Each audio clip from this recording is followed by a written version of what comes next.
Bismillahirrahmanirrahim. Assalamualaikum warahmatullahi wabarakatuh. Waalaikumsalam warahmatullahi wabarakatuh. Alhamdulillahi rabbil alamin. Nahmaduhu wa nasta'inuhu wa nastaghfiruh. Wa na'udzu billahi min shururi anfusina wa min sayyiati a'malina. Man yahdihillahu fala mudilla lahu wa man yudlil fala hadiya lahu. أشهد أن لا إله إلا الله وحده لا شريك له وأشهد أن محمدا عبده ورسوله لا نبي بعده اللهم صل وسلم وبارك على نبينا محمد وعلى آله وصحبه أجمعين اللهم لا علم لنا إلا ما علمتنا إنك أنت العليم الحكيم اللهم إنا نسألك علما نافعا ورزقا طيبا وعملا متقبلا اللهم ربنا رضينا بالله ربا وبالإسلام دينا وبمحمد صلى الله عليه وسلم نبيا ورسولا أمسينا على فطرة الإسلام اللهم اغفر لنا واشف مرضانا وارحم موتانا يا رب العالمين اللهم آمين.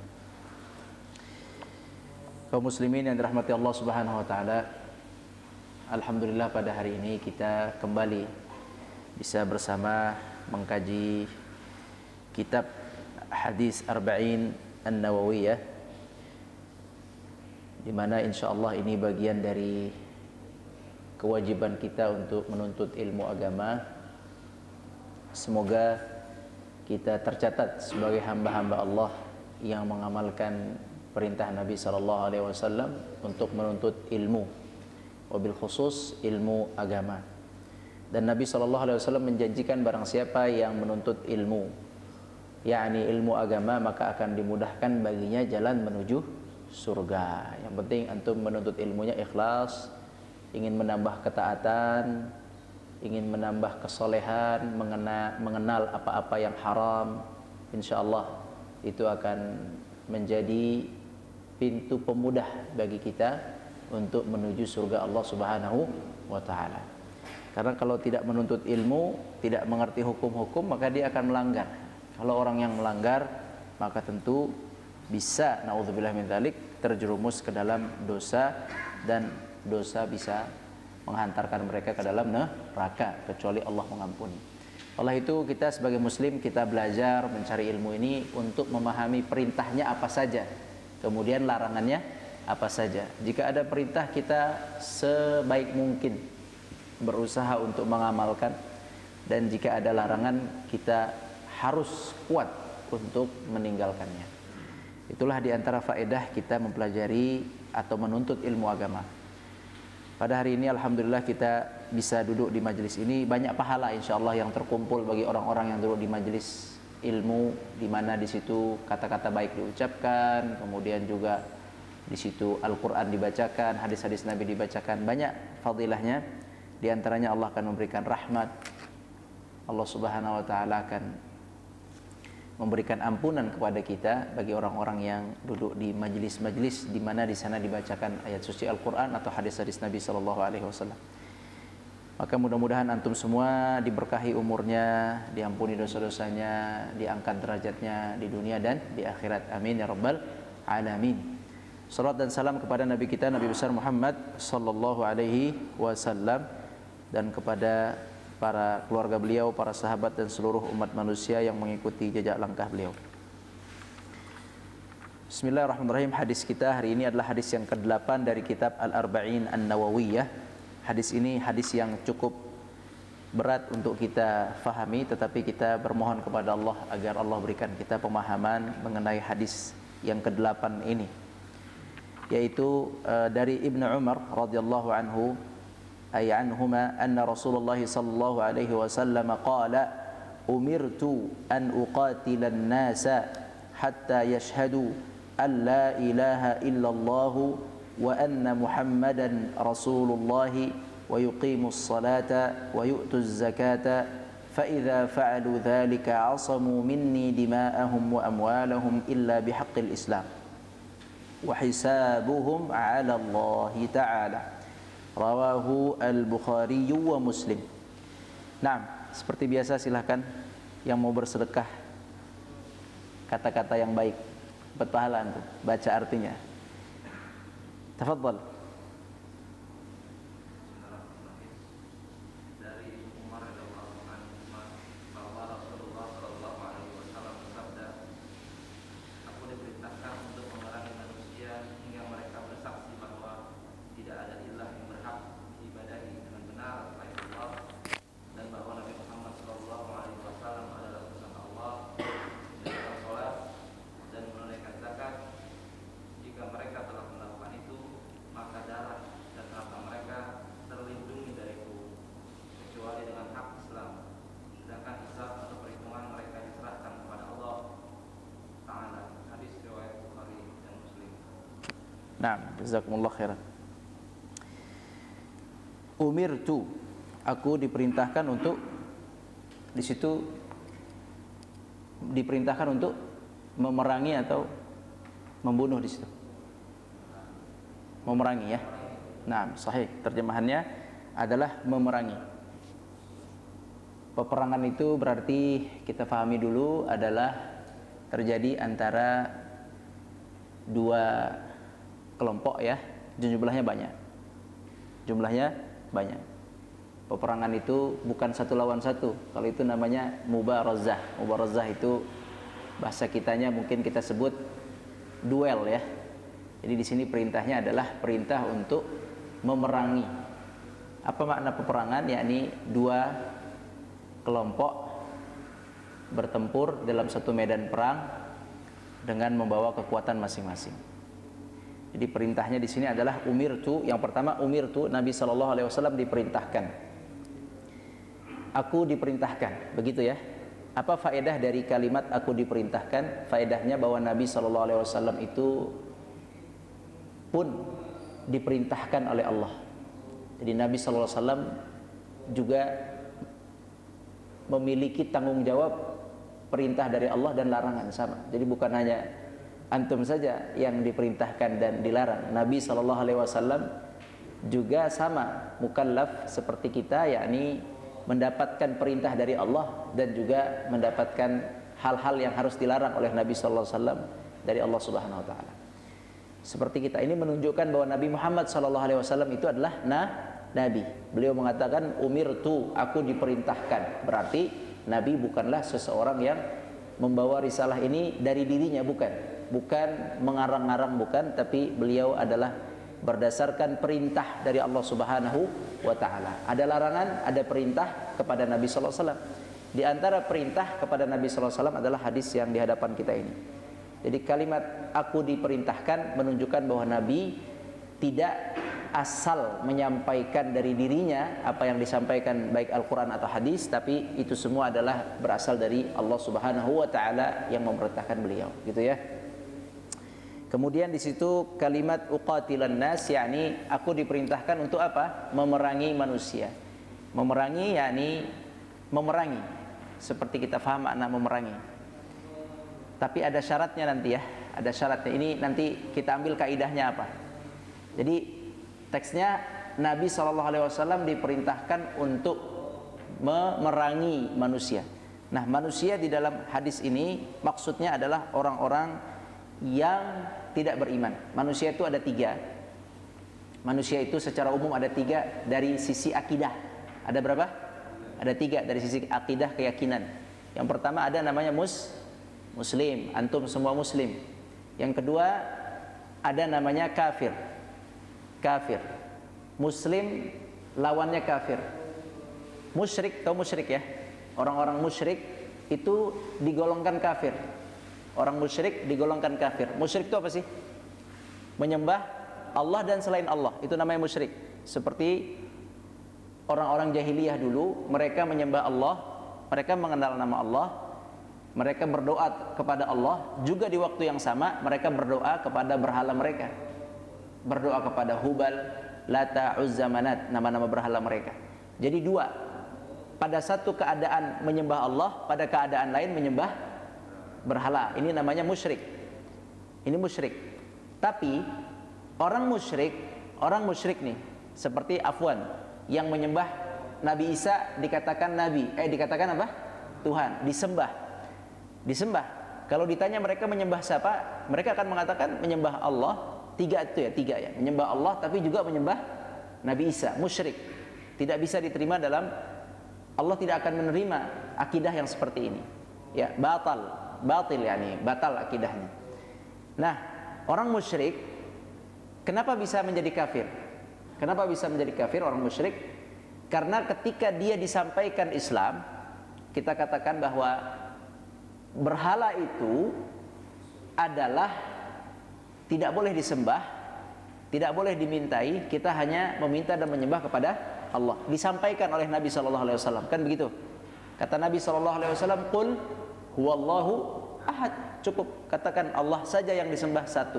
Allahu as-samad. Allah saja tempat manusia seluruh makhluk bergantung. Lam yalid wa lam yulad. Ini lam yalid wa lam yulad ini adalah perbaikan pemahaman bagi orang-orang Nasrani bahwa Allah tidak punya anak, gitu kan? Tidak punya anak, tidak juga diperanakkan.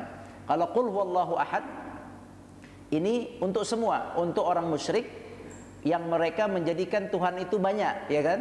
Ada Allah, ada berhala-berhala mereka. Untuk Nasrani juga yang menjadikan Tuhan lebih dari satu. Kalimat qul huwallahu ahad ini pembenaran kesalahan pemahaman orang-orang musyrik Madinah, orang-orang musyrik kafir Quraisy dan orang-orang Nasrani yang mengatakan bahwa Tuhan itu tidak satu. Dengan kalimat qul huwallahu ahad. Allahus samad ini secara umum juga perbaikan pemahaman dari mereka yang salah faham bahwa berpangku itu tidak hanya kepada Allah, bisa kepada berhala-berhala. Ya, bisa kepada Nabi Isa. Salah. Diluruskan. Nah, adapun lam yalid wa lam yulad, apa maknanya? Lam yalid wa lam yulad. Tidak beranak, tidak diperanakkan. Ini khusus ini bagi pembenaran pemahaman, bagi kekeliruan pemahaman orang-orang Nasrani, karena mereka menganggap Allah memiliki keturunan, punya nasab. Allah tidak bernasab, kita yang bernasab. Allah tidak bernasab. Juga sebenarnya ini meluruskan pemahaman orang-orang kafir Quraisy. Ada sebagian mereka, tapi tidak banyak ya. Kafir Quraisy, sebagian mereka menganggap malaikat itu anak perempuan Allah Subhanahu wa taala. Sebagian menganggap bahwa malaikat itu anak perempuan Allah Subhanahu wa taala. Ini juga diluruskan pemahaman itu oleh Al-Quran dengan surat Al-Ikhlas, lam yalid wa lam yulad wa lam yakul lahu kufuwan ahad. Tidak ada yang sama dengan Allah Subhanahu wa taala. Ini untuk meluruskan semua manusia bahwa Allah itu berbeda, tidak sama dengan makhluk, tidak bisa dilihat, tidak bisa digambarkan bagaimana zatnya. Nah, kalimat la ilaha illallah, seorang muslim itu adalah yang mengatakan syahadat tadi. Kelompok pertama muslim yang syahadat. Kelompok kedua adalah kafir. Musyrik masuk kafir. Kenapa musyrik masuk kafir? Kenapa? Tadi orang-orang yang menyembah berhala, orang-orang yang menyembah Nabi Isa masuknya musyrik. Awalnya musyrik, yakni menduakan Allah. Tapi kenapa jadi kafir? Ketika sudah disampaikan. Disampaikan kepada mereka bahwa agama yang benar itu, Tuhan yang benar itu satu, ahad, Allah Subhanahu wa taala. Ketika mereka tidak mau menerima, maka jatuhlah status mereka jadi kafir, begitu. Apa makna kafir? Menolak. Makna kafir menolak apa yang dibawa oleh Allah, oleh Nabi Rasulullah sallallahu alaihi wasallam. Maknanya kafir. Makanya musyrik masuknya kafir. Maka kita bagi manusia jadi tiga. Muslim, kafir. Di bawah kafir ada model kafir banyak. Ada kafir musyrik, ngerti ya? Kafir tapi musyrik. Dia menolak Islam tapi dia mensekutukan Allah, seperti tadi contohnya. Ada kafir benar-benar dia tidak mau menyembah Allah, seperti selain ahlul kitab. Seperti misalnya penyembah dewa, penyembah hewan, atau penyembah yang lain. Ini kafir yang tidak mau menyembah Allah kalau ini. Tadi ada kafir menyembah Allah dan menyembah yang lain, musyrik. Ada kafir yang memang tidak mau menyembah Allah. Termasuk juga kafir yang tidak mau menyembah Allah, ini ateis. Ini kafir yang menolak. Jadi kafir itu semua yang menolak, baik dia statusnya tidak mau menyembah Allah atau menyembah Allah dengan yang lainnya. Karena dia menolak maka statusnya jadi kafir. Maka ada muslim, ada kafir. Ada satu lagi yang di tengah-tengah. Tidak ke muslim, tidak ke kafir. Ini punya penyakit ragu mereka ini. Punya penyakit ragu. Siapa mereka disebutnya? Munafik. Munafik dia setengah-setengah. Antara yakin dengan Nabi, tapi juga yakin juga sama orang kafir. yakin juga sama orang-orang yang memusuhi Islam. Jadi setengah-setengah, munafik. Munafik ini biasanya mengucapkan syahadat sama dengan muslim. Muslim bersyahadat atau tidak? Bersyahadat. Munafik bersyahadat. Yang tidak pernah mau bersyahadat itu adalah orang-orang kafir. Dalam istilah kita kafir. 3. Dalam hadis ini yang dimaksud manusia adalah orang-orang yang kafir. Tuh difahami dulu. Jadi bukan berarti Nabi disuruh memerangi semua manusia. Ya, semua diperangin. Tidak, yang dimaksud di sini adalah orang kafir. Jadi ada perintah memerangi orang kafir, tapi belum selesai ya. Jangan diputus videonya. Belum selesai. Hatta belum selesai, tunggu dulu. Hatta yashhadu an la ilaha illallah. Sampai mereka bersyahadat dengan kalimat la ilaha illallah Muhammad Rasulullah. Kalau mereka bersyahadat, maka tidak boleh diperangi. Walaupun munafik. Faham? Ini kaidah ya. Seorang yang munafik itu tidak boleh antum perangi, tidak boleh diperlakukan sebagaimana kafir. Dia punya perlakuan sendiri. Tidak boleh. Kalau dia masuk ke majelis muslim, dia mau sholat di masjid Nabi, itu nggak bisa dilarang. Karena ya itu tadi, dia telah mengucapkan la ilaha illallah walaupun ucapan itu tidak sesungguhnya. Maka dari sini kaidah yang pertama adalah bahwa orang munafik status muamalahnya itu berbeda dengan orang kafir. Di sini yang disuruh untuk diperangi bukan orang munafik. Maka orang munafik tidak boleh diperangi. Kalau antum dengar munafik, fulan munafik, sudah cukup di zaman Nabi, cukup diketahui kemunafikannya, kemudian tidak didengar bicaranya. Cukup sampai di situ. Tidak boleh dikatakan halal darahnya, ini boleh dibunuh, nggak boleh sembarang bicara seperti itu tidak boleh. Tidak boleh bicara sembarang seperti itu. Itu perlu ada kajian khusus. Nah, jadi yang pertama bahwa orang munafik disamakan, diterima syahadatnya sehingga tidak bisa diperangi. Baik. Faedah yang pertama. Faedah yang kedua, bahwa dalam Islam kaidahnya adalah cukup mengucapkan syahadat untuk dianggap muslim. Bisa difahami? Cukup mengucapkan apa? Syahadat untuk dianggap dia muslim. Apakah syahadatnya itu jujur atau tidak, itu urusan dia. Kalau jujur nanti dia muslim sesungguhnya, kalau tidak jujur nanti dia jadi ya begitu. Tapi kita menganggapnya muslim secara zahir. Anda nggak tahu ternyata dia itu diam-diam. Jadi siapapun yang sudah mengucapkan syahadatain, maka kaidahnya maka diterima dia sebagai muslim. Misalnya ada perempuan mau nikah sama antum yang belum nikah, non muslim, tiba-tiba dia punya program mau mengkristenkan antum misalnya, nauzubillah min dzalik ya. Dia pura-pura masuk Islam. Dia masuk Islam di masjid bersyahadat. Kita sebagai muslim nggak boleh curiga, nggak boleh kita mengatakan ente pura-pura kali, ente misionaris kali, ente ini. Nggak boleh kita mengatakan itu tuh, nggak boleh. Kalau ingin mempelajari di balik itu silahkan, tapi tidak boleh kita menghukumi anda pura-pura, anda salah, nggak boleh. Makanya Nabi SAW pernah menegur ya seorang sahabat namanya Usamah ibn Zaid. Usamah bin Zaid pernah membunuh seseorang. Ketika ingin dibunuh, orang itu mengucapkan apa? La ilaha illallah. Yang membunuh namanya sahabat Usamah, bukan Usamah bin Laden. Biar gampang antum biar ingat. Bahasa Indonesianya Osama ya, Osama. Bahasa Arabnya Hamzah, Usamah. Usamah bin, bukan Laden, bin Zaid. Dia membunuh, kemudian sampai kepada Nabi, ceritakan kepada Nabi bahwa Usamah membunuh seseorang yang ketika ingin dibunuh mengucapkan la ilaha illallah. Kemudian Nabi SAW memanggil Usamah, menegur Usamah, wahai Usamah, kenapa engkau bunuh? Usamah beranggapan dia hanya takut dibunuh sehingga mengucapkan la ilaha illallah. Nabi mengingkari itu. Apapun alasan dia mengucapkan la ilaha illallah, maka kaidah dalam hidup Islam ini, kita muslim tidak boleh dicurigai, cukup diterima persaksian syahadatnya. Faham? Selebihnya urusan Allah Subhanahu wa taala. Itu kaidah yang pertama.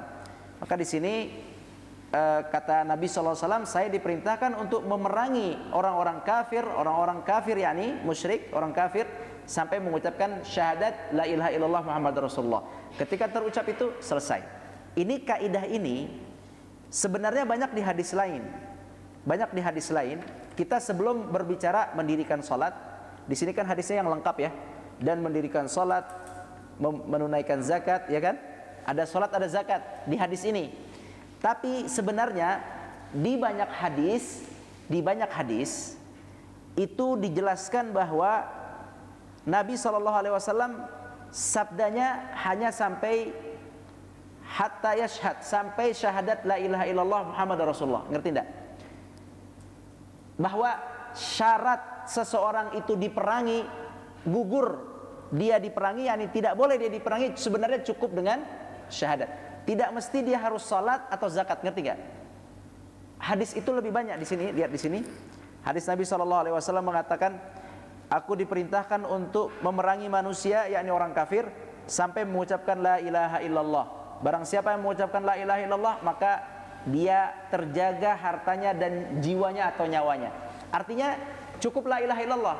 Kalau di hadis yang sekarang kan yang 8 ini, itu harus salat, harus zakat.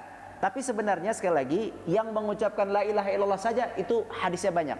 Contohnya tadi yang Anda bacakan, hadis Bukhari juga dan Muslim dari Abu Hurairah, kata Nabi, barang siapa aku diperintahkan untuk memerangi manusia yakni orang kafir sampai mengucapkan la ilaha illallah. Sampai situ saja cukup. Tidak ada perintah harus salat, harus zakat.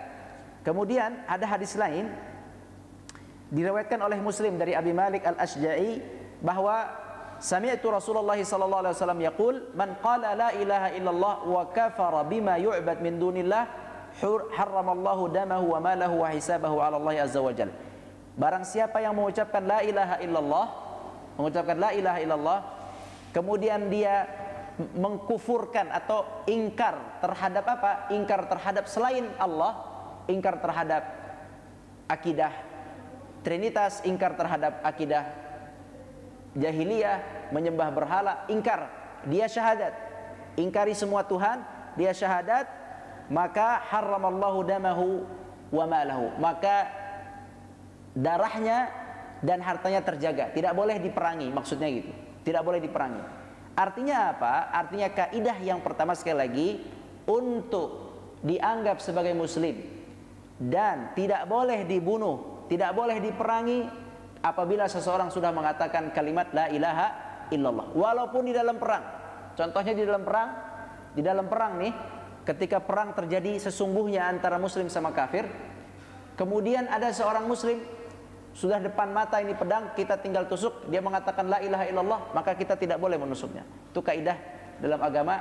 Jadi tidak main-main. Kalau sudah mengatakan la ilaha illallah, tidak bisa diperlakukan sebagaimana selain muslim, dia harus diperlakukan muslim.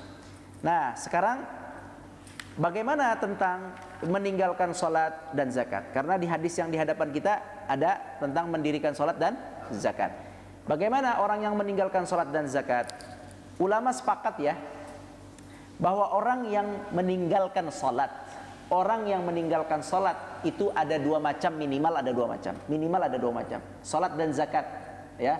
Minimal ada dua macam.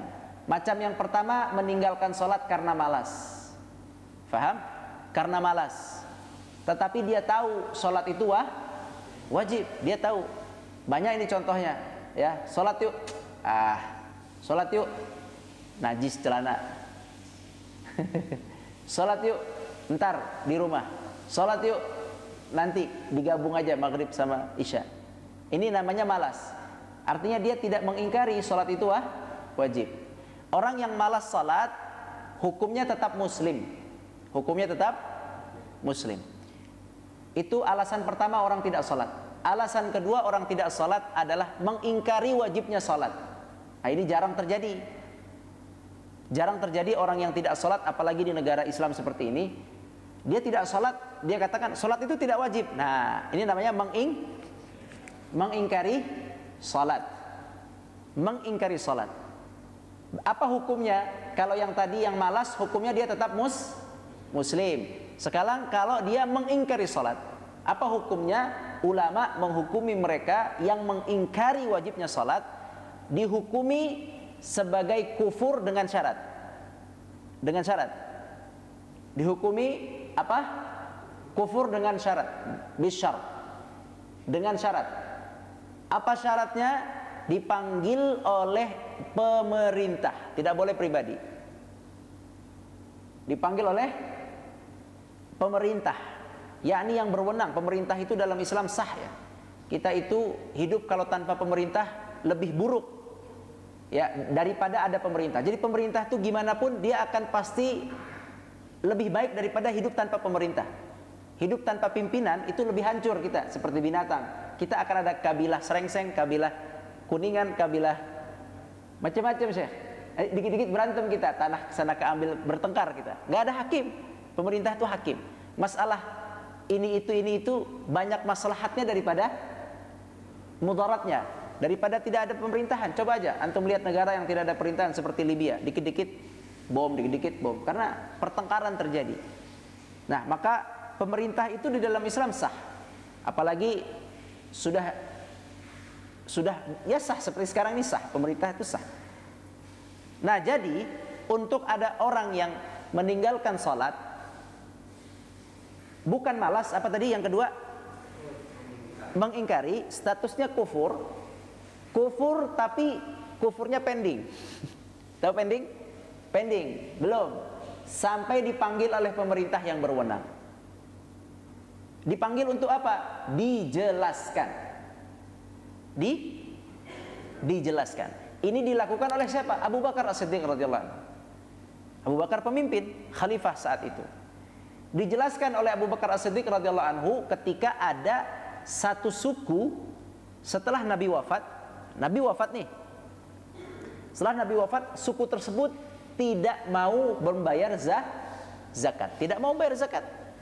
Mereka mengatakan zakat itu di zaman Nabi, sekarang Nabi sudah tidak ada. Jadi kita menganggap zakat itu tidak ada, cukup dalam Islam salat saja. Itu awalnya dijelaskan dulu, dijelaskan, yang turun siapa? Pemerintah. Dijelaskan, kemudian ketika dia sudah dijelaskan dan dia menolak, baru jatuh hukum bahwa beliau termasuk adalah kafir. Begitulah cara untuk menghukumi seseorang itu kufur. Gak bisa kita menghukumi secara pribadi. Misalnya Ustadz Edwin, misalnya jadi Ustadz suatu saat nanti ya. Amin. Ustadz di keluarganya atau di keluarga besarnya atau di desanya atau di Mall Ciputra sini ya. Amin. Suatu saat mudah-mudahan. Beliau menghukumi ada fulan. Ini fulan melakukan kesalahan mengingkari salat misalnya. Salat tidak wajib, zakat tidak wajib. Salat itu adalah urusan pribadi masing-masing, cukup dengan doa misal. Kemudian dihukumi kafir. Sah atau tidak sah? Belum sah. Belum sah karena kalau sudah dihukumi kafir panjang urusannya. Ya, nanti masalah apa tuh namanya? Masalah waris. Dia tidak bisa mewariskan ke anaknya, meninggal punya harta banyak, dia nggak boleh dapat. Masalah pernikahan lagi, masalah banyak hal yang akan terpengaruh ketika seseorang itu sudah dihukumi murtad. Faham? Maka tidak bisa sekali lagi menghukumi murtad itu perorangan. Perorangan tidak bisa. Fulan, ustadz fulan, alim fulan, tidak bisa. Harus adalah pemerintah. Pemerintah yang berwenang. Berarti kalau kita misalnya departemen A, departemen B memanggil fulan. Manggil fulan, ketika dipanggil dijelaskan. Rukun Islam itu ini hadisnya, ini ayatnya, jelas perintahnya. Jangan dikatakan tidak wajib. Sudah dijelaskan tapi dia masih tidak mau juga, berarti kan ada ketidakyakinan di sini. Ada keingkaran di sini. Ada keingkaran terhadap perintah Allah Subhanahu wa taala. Pengingkaran ini setelah dijelaskan, dia tidak dipaksa ya, tidak ada pemaksaan, dia sadar, tidak gila gitu ya. Ada syarat-syaratnya tuh, tidak dipaksa, sadar, kemudian sampai kepada dia apa tadi itu penjelasan. Sekali lagi tidak dipaksa ya. Kemudian dia sadar bukan gila, sampai kepada dia penjelasan, yang menjelaskan yang berwenang, dia juga masih menolak. Nah, di sini statusnya dikeluarkan nanti fatwa dari yang berwenang, si fulan kufur. Tidak diterima syahadatnya sampai dia mengangkat keraguannya terhadap perintah salat. Tapi ini kan jarang terjadi. Rata-rata salat itu malas. Nah, begitu. Nah, apakah boleh langsung diperangi? Di sini hukumnya kalau sendiri tidak bisa diperangi. Kalau sendiri tidak bisa diperangi.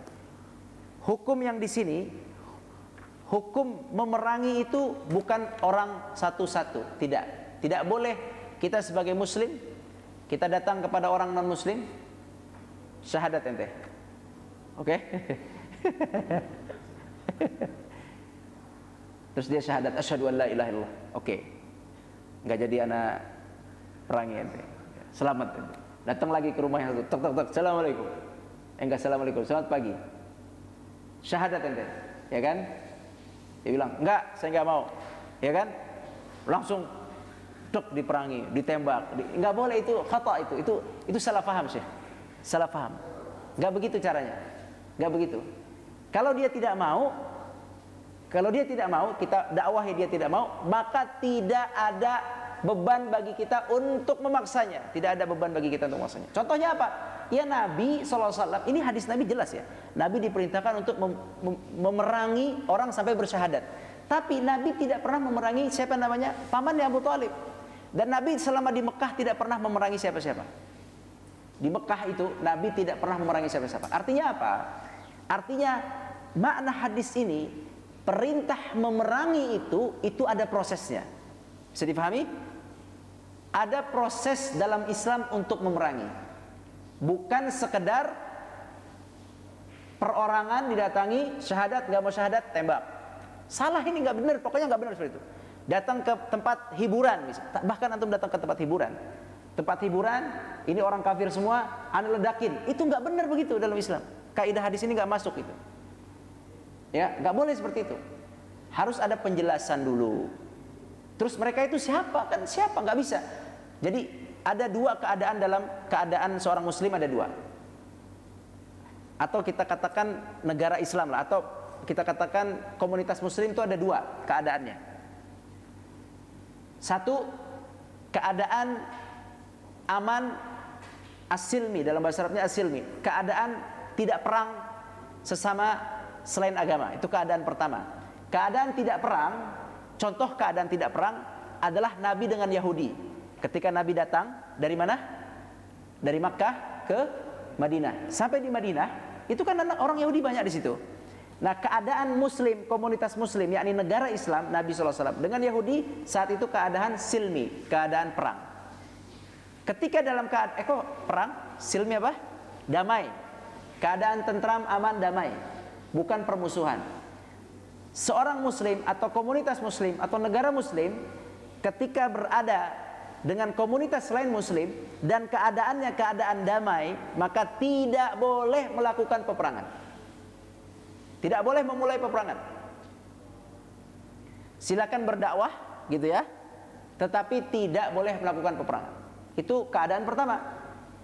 Keadaan kedua adalah komunitas muslim itu harb. Apa harb ini? Dalam posisi berperang, bermusuh dengan selain Islam. Contoh keadaan ini adalah Nabi dengan orang-orang Makkah. Ini keadaannya. Nabi di mana tadi? Udah pindah ke mana? Madinah. Baik, di Madinah ada orang kafir? Ada. Siapa? Yahudi. Tapi statusnya silmi. Apa silmi tadi? Damai. Maka tidak boleh dilakukan apa-apa di situ. Didakwahi, Nabi mendakwahkan mereka, mengajak Islam, syahadat. Tapi Nabi pernah merangi mereka? Tidak pernah Nabi merangi mereka.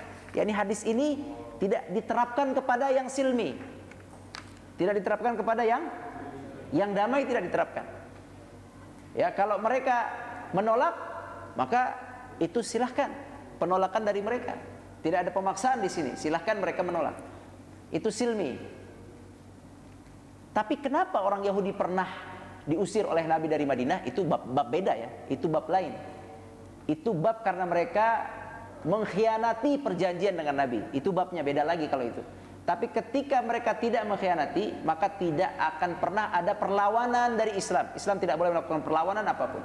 Makanya tidak ada sebenarnya ulama-ulama yang saleh, yang sahih, ya, yang ngajak kita di Indonesia ini silmi atau harbi. Silmi itu aman, damai. Harbi itu peperangan. Kita ini apa? Silmi. Nggak ada memang di Indonesia mengajak perang, ngajak ngebom. Itu jadi salah kalau seperti itu. Karena keadaan kita statusnya adalah silmi. Nah, keadaan kedua, kaum muhajirin dan kaum muslimin dihadapkan dengan orang-orang kafir Quraisy yang ngusir mereka, kan gitu kan? Orang hijrah dari Makkah ke Madinah. Jangan antum kira hijrahnya tuh kayak antum jalan-jalan naik bis 2-3 mobil konvoy. Enggak, itu hijrahnya 2 orang diam-diam, 3 orang diam-diam. Kenapa? Karena kalau hijrah ketahuan ditangkap sama orang-orang pimpinan Quraisy, dibalikin ke Mekah, dikerangkeng di Mekah. Orang Quraisy gak suka bahwa keluarga mereka keluar. Ada yang anaknya kan? Ada yang anaknya masuk Islam ikut hijrah ke Madinah. Ada yang ponakannya, ada yang budaknya. Mereka nggak mau. Para muslim-muslim yang di Makkah ini keluar, mereka nggak mau. Maka hijrah itu prosesnya dulu itu diam-diam, kemudian kadang waktunya malam. Itu nggak gampang sih, bukan kayak tur rame-rame. Itu mah enak ya. Itu tuh mereka melarikan gitu gampangnya. Istilah hijrah itu di zaman Nabi itu menyelamatkan agama mereka, melarikan diri. Jangan antum bilang gampang. Ada yang sampai Madinah selamat walafiat, alhamdulillah. Ada yang di tengah perjalanan ditangkap, ditarik lagi suruh pulang ke Makkah. Ada yang di tengah jalan ditangkap seperti Suhaib Ar-Rumi, ditangkap kemudian kata mereka orang kafir Quraisy, ente kalau mau berangkat di mana ente simpan harta ente? Kan dia punya harta. Masa berangkat diam-diam bawa, dia misalnya punya onta 10, masa 10 onta dibawa? Ketahuan nanti sih. Biasanya mereka bahkan nggak pakai apa-apa supaya nggak kelihatan bahwa mereka siap untuk safar. Karena kalau udah naik onta, naik kuda, kelihatan mau safar. Bunyi juga kan binatang. Jadi itu nggak main-main. Jalan sendiri, ditanya, ketangkap, di mana harta ente?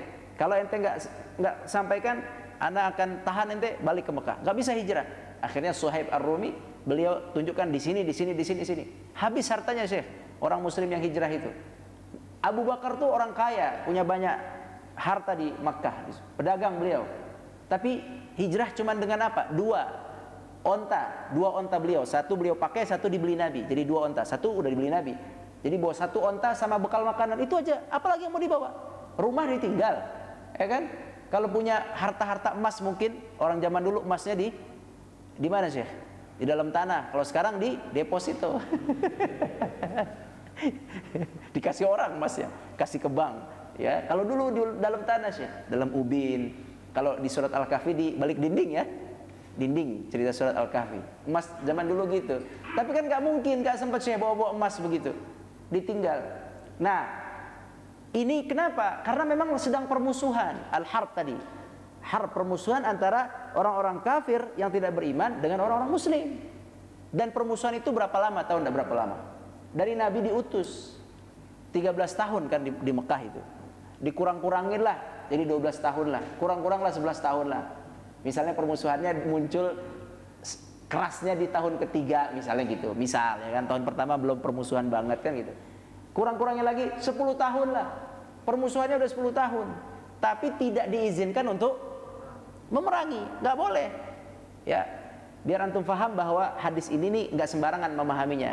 Karena hadis ini banyak disalahgunakan oleh orang-orang liberal. Islam itu suruh ngebunuh orang. Ayat-ayat Al-Quran yang tentang pembunuhan juga gitu. Wa qatilu fi sabilillahi alladhina yuqatilunakum wa la ta'tadu waqtuluhum haitsu thaqiftumuhum wa akhrijuhum min haitsu akhrajukum gitu. Itu kan perintah membunuh di dalam Al-Quran. Itu tolong difahami. Itu ayat-ayat itu babnya bab perintah kepada komunitas muslim yang sedang mengalami status harbi dengan orang-orang kafir. Begitu. Status apa tadi? Harbi, status perang, bukan status silmi. Seperti misalnya di Gaza yang sudah jelas itu, kita saksikan jelas kalau itu sih pembomannya jelas kan gitu kan. Kemudian juga yang wafat jelas, beritanya jelas. Bahkan kita dengar dari warga sana sendiri, beritanya itu jelas. Nah itu statusnya harbi. Kalau yang tidak harbi sama sekali tidak bisa difahami semua ayat tentang peperangan, juga hadis tentang perintah perang ini terhadap status silmi, tidak bisa. Nah, status harbi kita balik lagi ke sirah Nabi tadi, bahwa Nabi SAW punya status harbi. Dengan siapa? Kafir Quraisy. Kenapa? Karena muslim diusir. Kalaupun nggak diusir, ditekan. Sehingga kaum muslimin harus melarikan diri, menyelamatkan agama mereka dan jiwa mereka. Mereka terancam dibunuh. Nabi SAW sebelum rencana dibunuh, itu sudah punya rencana banyak. Tahu nggak untuk rencananya? Rencana pertama, Nabi SAW itu diusir dari Mekah. Rencana pertama, kayak Nabi Yusuf. Sebelum ada rencana pembunuhan, macam-macam. Nabi Yusuf juga gitu kan. Kita coba bunuh atau kita cemplungin ke sumur. Ada opsi. Nabi juga gitu, diusir. Yang kedua, Nabi dipenjara dengan penjara besi di depan Ka'bah sampai mati. Namanya penjara abadi. Itu pilihannya. Itu di sirah disebutkan itu. Musyawarah orang jahiliyah itu untuk ngusir Nabi ada pilihannya itu. Ya. Pilihan pertama Nabi diusir, mereka nggak setuju. Ada sebagian nggak setuju. Yang ngusul Abu Jahal kalau nggak salah, nggak setuju sebagian. Kenapa nggak setuju? Karena kalau Nabi di luar, Islamnya nggak mati, ya kan? Islamnya justru malah di luar. Nanti kalau di luar berkembang, kita yang masalah, begitu. Masuk akal. Maka gagal rencana itu. Oke, rencana kedua, Nabi dikerangkeng, dikurung di depan Ka'bah dengan penjara, bukan penjara, yaitu apa, kayak harimau gitu ya, kayak kurungan harimau sampai mati di situ. Itu adalah kebiasaan jahiliyah itu. Jadi kalau ada orang jahiliyah yang punya hukuman berat, begitu hukumannya. Di depan Ka'bah sampai mati. Jadi namanya hukum seumur hidup. Itu nggak ada dalam Islam. Islam penjara seumur hidup nggak ada. Itu bukan hukum Islam. Nah, hukum Quraisy. Ya kan begitu, sejarah begitu ya. Depan Ka'bah lagi, mantap itu. Depan Ka'bah itu akan banyak orang yang datang di situ. Ya kan? Lagi haji, lagi nggak haji aja rame gitu. Nah, usul ini juga ditolak. Kenapa ditolak? Karena alasan mereka, kalau Muhammad ada di dalam, sallallahu alaihi wasallam, beliau ada di dalam, Islam tetap ada. Sahabatnya keliling kan kanan kiri, beliau bisa menyampaikan nasihat, bisa nyusun strategi walaupun dari dalam. Jadi ini juga nggak berhasil. Akhirnya usul yang terakhir, usulnya diusulkan oleh setan yang menjelma jadi manusia. Usulnya pinter. Apa usulnya? Semua kabilah atau suku-suku ngirim salah satu perwakilan, megang pedang, tusuk rame-rame. Hukum pembunuh, usulan pembunuhan. Itulah Nabi dapat wahyu dari Allah, turun wahyu siang-siang. Ya, itu malam musulnya malam, actionnya besok malam, siangnya dapat wahyu. Ntar malam mereka akan melakukan A, B, C, D. Nah, akhirnya malam itu juga Nabi hijrah. Kan begitu kisahnya kan? Itu tuh menyelamatkan diri Nabi itu. Udah diancam bunuh, jadi udah terlalu parah masalah hijrah itu. Sebelumnya Nabi bisa bertahan di situ. Sahabat pernah hijrah ke Ethiopia, 2 kali hijrah. Keluar sahabat-sahabat yang tidak kuat di Makkah. Utsman keluar karena nggak kuat di Makkah. Abu Bakar kuat, Umar kuat, punya posisi. Sampai pada titik Nabi saja udah terancam dibunuh, udah nggak mungkin ini, harus keluar semua. Ini apa nggak harbi ini? Apa nggak sebuah peperangan? Jelas peperangan. Sudah terancam Nabi terbunuh, dapat wahyu, akhirnya Nabi pun meninggalkan Makkah. Nabi tidak mau meninggalkan Makkah asalnya, tapi sudah terancam nyawa, nggak bisa lagi. Berangkatlah Nabi SAW. Jadi status Nabi dan para sahabat dengan orang-orang kafir Quraisy, statusnya apa? Disebut bahasa Arabnya harbi. Nah, ayat ini atau ayat-ayat Al-Quran tentang pembunuhan, juga hadis ini, itu berkaitan tentang harbi. Tentang harbi. Bahwa orang-orang yang harbi tadi, ya, dan harbi itu tidak bisa pribadi, harus kelompok. Dan harbi itu dipimpin oleh pimpinan, nggak boleh masing-masing. Nggak boleh masing-masing. Di Indonesia, misal ada komunitas muslim mengatakan saya punya status harbi dengan Fulan bin Fulan. Ini yang mengatakan punya status harbi. Anda siapa? Anda bukan pemimpin, nggak bisa. Nggak bisa, sekali lagi nggak bisa. Status harbi itu harus dari negara atau dari pimpinan tertinggi. Dari siapa? Nabi. Makanya kan turun ayat Al-Quran, udzina lilladzina qutilu, ya, diizinkan bagi orang-orang yang diperangi an yuqatilu, diizinkan bagi Allah, Allah mengizinkan Nabi, yang maknanya Allah mengizinkan Nabi untuk berperang. Sebelumnya nggak diizinkan, selama 10 tahun ditekan, tidak diizinkan. Setelah pindah ke Madinah, baru ada proses izin. izin dari Allah. Siapa yang mimpin? Pimpinan. Perang itu harus pimpinan, nggak boleh sembunyi-sembunyi di bawah, harus pimpinan resmi. Jihad sekali lagi dalam Islam, jihad di sini umir tuh yang disuruh Nabi. Jihad itu harus dari pimpinan. Pimpinan apa? Negara. Bukan pimpinan baiat-baiatan yang sempalan-sempalan, nggak sah dalam Islam. Ada sekarang misalnya kelompok muslim baiat pimpinannya fulan, amirnya fulan, amirnya fulan. Kalau cuman untuk menyatukan Islam nggak apa-apa. Tapi kalau dia nyuruh perang nih, kita perangi fulan, nggak sah.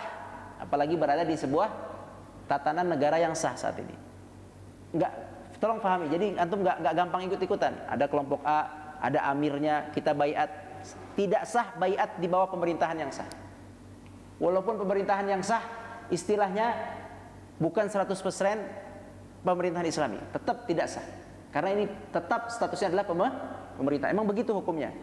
Nah, makanya yang namanya memerangi orang-orang kafir itu syaratnya, ya, orang yang kafir atau yang tidak mau sholat tadi, yang bukan tidak mau sholat, apa? Mengingkari sholat dan zakat, syaratnya harus dari pimpinan tertinggi, yakni negara. Satu. Yang kedua, bahwa orang yang meninggalkan sholat tadi benar-benar dia adalah bukan malas tapi ingkar. Dan yang ketiga, dia dijelaskan dulu, tidak bisa dihakimi satu-satu, dijelaskan dulu. Kemudian yang keempat, mereka ini harus berkelompok. Jadi kalau satu saja itu tidak akan dibiarkan. Tapi kalau berkelompok dan melakukan perlawanan kepada pimpinan Islam, melakukan perlawanan yakni menolak zakat, kemudian mengajak orang-orang untuk menolak zakat. Nah, ini pernah diperangi oleh Abu Bakar As-Siddiq radhiyallahu anhu. Jadi prosesnya tidak mudah, gitu ya. Jadi kita baca ulang hadisnya. Aku diperintahkan untuk memerangi manusia, yakni orang-orang kafir, sampai mereka bersyahadat la ilaha illallah Muhammadar Rasulullah. Artinya siapapun orang kafir yang berada di medan perang sekalipun, ketika syahadat maka tidak boleh dibunuh. Syahadat cukup menjadi syarat seseorang muslim. Kemudian yang kedua, wa yuqimus shalah wa yu'tuz zakat, mendirikan salat dan membayar zakat. Yang diperangi adalah satu syaratnya bukan malas tapi ingkar. Yang kedua syaratnya berjamaah, bukan seorang-seorang. Yang ketiga syaratnya yang merangi juga adalah pemerintah. Tidak boleh pribadi-pribadi. Fa idza fa'alu dzalik, kalau mereka melakukan syahadat, mendirikan salat, mereka berbayar zakat, maka mereka tidak boleh diperangi. Walaupun pura-pura, tidak boleh diperangi illa bihaqqil Islam. Apa arti di situ? Kecuali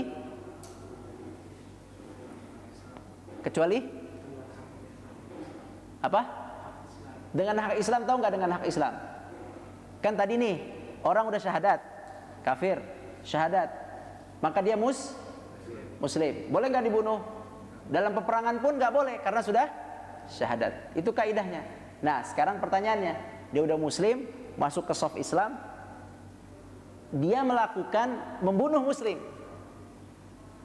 Seperti kejadian di mana-mana kan ada pembunuhan, ya, yang bunuh muslim, yang dibunuh muslim. Ini namanya hak Islam. Apa hak Islam? Dia harus dibunuh lagi.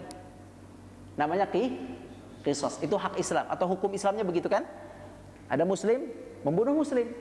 Di dalam Islam hukumnya, bicara hukum Islam itu adalah qisas. Dia dibunuh lagi. Tapi siapa yang melakukan qisas? Pemerintah lagi. Nggak bisa perorangan.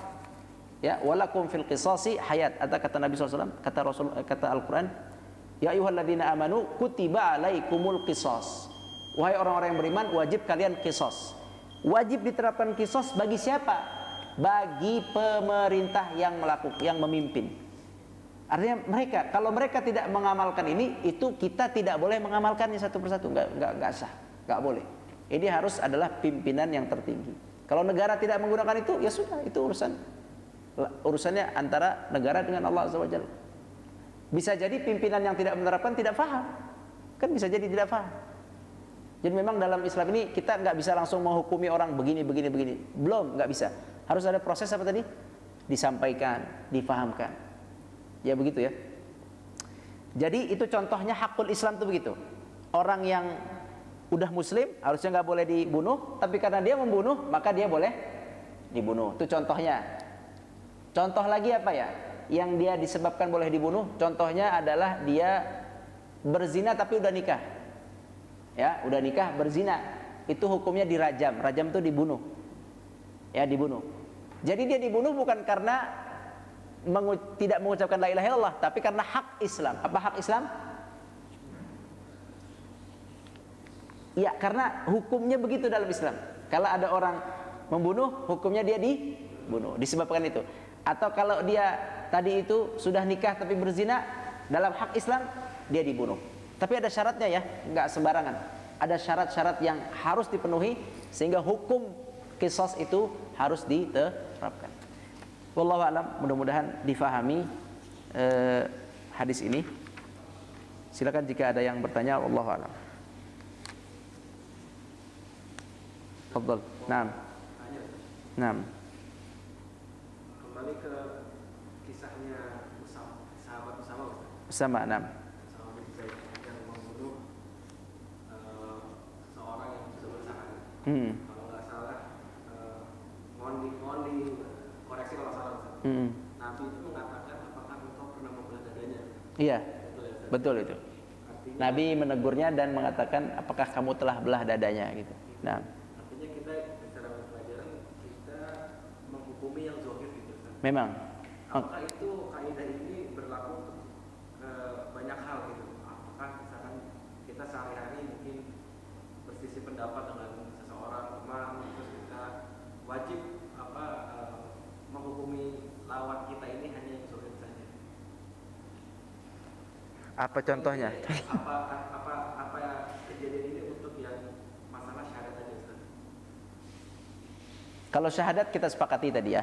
Kalau syahadat memang harus zahir saja. Makanya orang munafik pun tidak bisa. Contoh yang paling gampang Usama lah. Udah depan pedang aja gitu ya. Dibunuh aja nggak boleh itu. Padahal barusan berantem, yang satu kafir, satu muslim dalam peperangan. Tapi nggak boleh karena udah syahadat. Kalau dalam syahadat kita menghukumi yang zahir. Dalam syahadat kita menghukumi yang zahir. Kalau dalam keseharian perlu contoh yang jelas ya. Misalkan kita menemukan seorang mencuri misalkan, tapi kita nggak ada bukti lah, nggak ada yang melihat, teman dia bilang saya tidak mencuri. Apakah itu sudah cukup? Oh, kita ambil zahirnya. Zahirnya. Oh ya. Tapi kalau antum melihat, kan antum jadi saksi. Iya, kalau melihat pasti kan kita katakan bahwa kamu mencuri, ini buktinya. Baik. Kalau seandainya kita nggak ngelihat, curiga misalnya, kita tidak bisa misalnya gini. Misalnya seseorang di ruangan gitu ya, ada 3 orang, hilang barang 1, cuman bertiga gitu ya. Dicurigai si fulan, maka caranya begini. Yang mencurigai itu mudda'i, orang yang mencurigai, dia harus bawa saksi. Orang yang menuduh, al-mudda'i, orang yang menuduh, kata Nabi, orang yang menuduh, dia harus bawa saksi bukti. Berarti kalau kita tadi mencurigai fulan, kita diminta buktinya, kitanya, bukan dianya, kitanya, karena kita telah menuduhnya. Baik. Bagi kita diminta bukti, bagi dia diminta sumpah bagi dia. Gitu. Kalau kita tidak punya bukti, ya gugur. Nggak bisa gugur. Nggak bisa, antum nggak boleh ya menganggap fulan A, B, C, D, antum nggak punya bukti. Secara hukum orang itu, kalau istilah hukum apa? Praduga, ya itu berlaku dalam Islam. Berlaku dalam Islam itu begitu. Sama begini, orang berzina, kata Al-Quran, itu harus surat An-Nur ya, harus didatangkan saksinya berapa? 4. Orang zina saksinya 4, ngelihat pertemuan 2 khitan secara sempurna seperti orang mau ikhtiar punya anak. 4. Kalau 1 nggak sah. Yang disalahkan saksinya gugur. Padahal dia ngelihat. Yang kedua, saksinya 2, gugur. Saksinya 3 gugur. Saksinya 4 benar nih, semuanya 4 menyaksikan pertemuan 2 khitan, berzina dan dia bukan suami istri. Baik, bukan suami istri, sudah ada saksinya, maka baru di situ nanti putus hukumnya. Karena dia udah punya 4 hukumnya berempat. Ya, ini dia punya bukti yang saling menguatkan. Satu nggak diterima. Makanya orang yang menuduh atau yang mudda'i tadi dia harus bawa bukti. Jadi kalau kita tadi menuduh, kita bawa bukti. Kalau kita nggak punya bukti, dia bebas. Dia bebas, nggak bisa. Begitulah dalam Islam memang. Kalau kita punya cara untuk membuktikan, ya, saya punya cara untuk membuktikan, itu silakan sampai terbukti. Jadi kalau secara umum, kalau menerima zahirnya saja di dalam pekerjaan umum, itu tergantung keadaannya lah ya, tergantung keadaannya, kondisinya, tidak mutlak, artinya tidak mutlak ya. Berbeda dengan syahadat. Kalau syahadat zahirnya diterima mutlak ya, diterima mutlak, zahirnya mutlak diterima.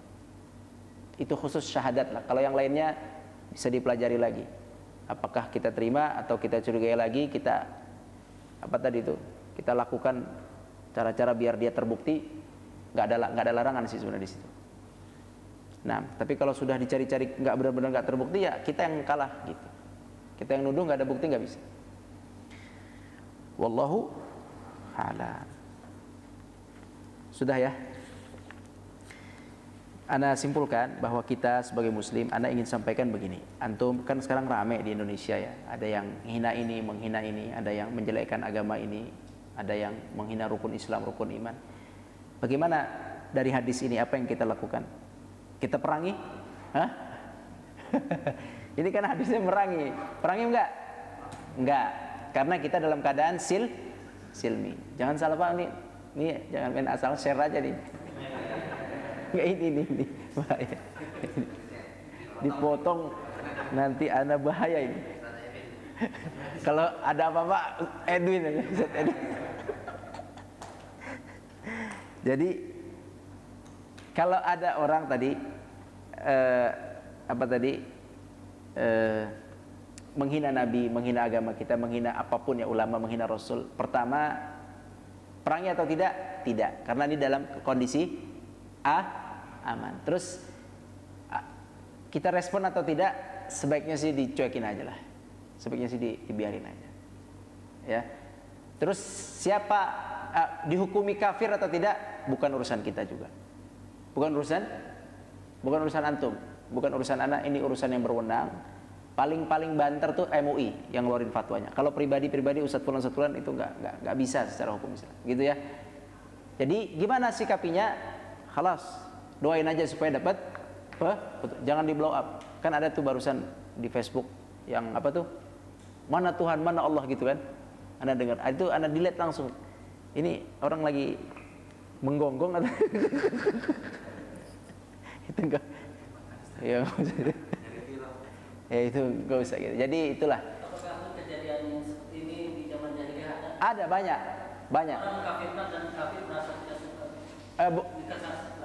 Kalau mengkafirkan di sana bukan mengkafirkan, emang kafir beneran dulu. Kalau dulu. Yang munafik banyak. Udah komat ya. Yang munafik banyak. Tapi gimana sikap Nabi? Sikap Nabi dibiarkan. Kecuali satu, Ka'ab namanya. Ka'ab bin, ana lupa binnya. Karena Ka'ab banyak, kan orang Arab banyak. Abdullah bin aja banyak. Ka'ab bin siapa ana lupa. Itu keturunan Yahudi. Kalau dia udah parah menghina Nabi, mengajak orang-orang memusuhi Nabi, mengumpulkan orang-orang keliling Jazirah Arabia untuk memusuhi Nabi. Yang begini sama Nabi dilakukan pembunuhan pribadi, padahal itu satu orang. Nabi memerintahkan sahabat, siapa yang bisa menangani beliau, si Ka'ab itu, Ka'ab bin Al-Arqam lupa nah. Itu akhirnya dibunuh dengan cara diam-diam, dengan cara sembunyi, itu dibunuh. Tapi sisanya yang tidak separah itu dibiarin. Itu aja prinsipnya. Kalau dia hanya menghina-hina saja, nggak ngajak orang lain, biar aja dia kukuruyuk ya. Itu namanya itu yang tadi disebut itu namanya salah bin Al-Furek ya. Abi Al-Furek. Hah? Ya. Yang tadi salah Usamah. Yang mana? Ka'ab. Dia dari Ka'ab itu yang musuhin Nabi kan ya. Itu namanya Musailamah al-Kadzab. Oh, Musailamah. Bukan. Kalau Musailamah al-Kadzab dia Nabi palsu. Ini Ka'ab ibn ana lupa ibnnya. Ya, kalau dia nggak begitu terkenal orang ini. Nah, nggak begitu terkenal. Iya. Salam al-Bukaik. Kalau di sirah itu ada namanya salam al-Bukaik. Siapa? Dari Bani Nadir. Oh, Al-Bukaik disebut Abi Rafi. Bukan itu ya? enggak, yang Anda cerita bukan. Mungkin itu ada cerita lagi ya, tapi yang Anda cerita bukan itu. Dia dari sukunya, dia keturunan Yahudi itu ibunya, bukan bapaknya. Jadi bukan asli, keturunan. Kalau yang tadi antum cerita, anak belum dengar ceritanya. Kan banyak ilmu ya, anak belum baca yang itu. Tapi begitulah yang dilakukan oleh Nabi Shallallahu Alaihi Wasallam. Makasih banyak teman-teman sekalian. Kita tutup majelis kita dengan kafaratul majelis. Subhanakallahumma bihamdika asyhadu an la ilaha illa anta astaghfiruka wa atubu ilaik. Wallahu a'lam. Assalamualaikum warahmatullahi wabarakatuh.